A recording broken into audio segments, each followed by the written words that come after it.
هنعمل مع بعض الكنافة بالكريمة زي بتاعة المحلات وأحلى كمان، وهنعرف سر ظبطتها وقرمشتها ولونها الدهبي الرهيب، وهتنجح معاكي من أول مرة بإذن الله.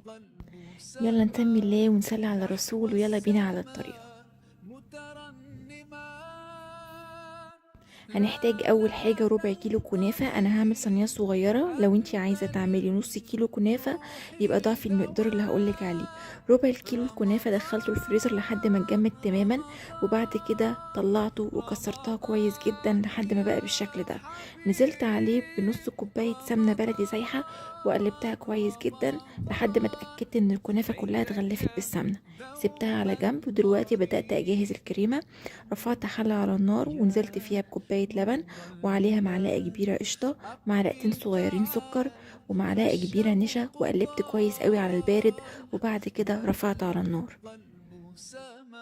انا دلوقتي كنت بقلب النشا والسكر والقشطة واللبن كان بارد تماما. محطش ابدا النشا على اللبن وهو سخن، وفي وقتها هتلاقيه كتل مني على طول. فضلت اقلب لحد ما غلي وتقل بالشكل ده، ارفعه على طول من على النار.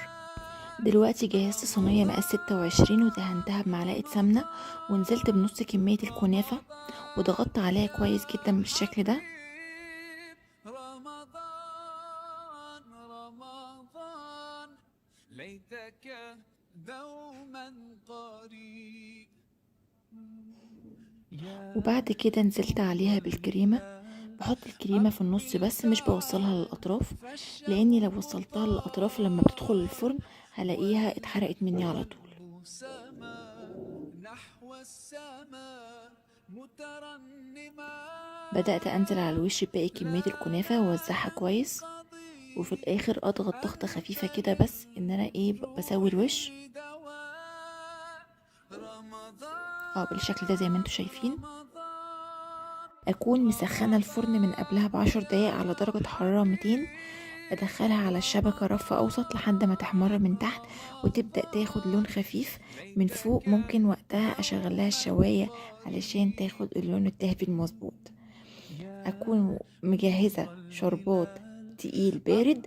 ربع كيلو الكنافه هياخد مني كوبايه سكر، عليها نص كوبايه ميه وعصر خفيفه قوي ليمون، وادوبهم بالراحه كده على البارد وارفعهم على النار لحد ما يغلوا كويس. اهدي النار خالص لحد مده 5 دقايق تقريبا، وبعد كده اطفي النار. وفي الاخر نص كيس فانيليا، واسيبه لحد ما يبرد تماما. الكنافه الشربات بتاعها بيبقى تقيل بارد، والكنافة بتبقى سخنة. أسقيها بيها واسيبها لحد ما تتشرب الشربات تماما وتبرد. أقطعها وتطلع معايا بالجمال ده. قد ايه لونها مظبوط، قد ايه مقرمشة وكريسبي جدا وطرية من جوه، يعني من الآخر ما فيهاش ولا غلطة. ومتأكدة ان هي هتنجح معاكي من أول مرة وهتعجبك كمان إن شاء الله. وبكده نكون وصلنا لنهاية الفيديو بتاعنا النهاردة. أتمنى الوصفة تكون عجبتكم وتشاركوها مع كل اللي بتحبوهم، واشوفكم ان شاء الله في فيديو تاني جديد.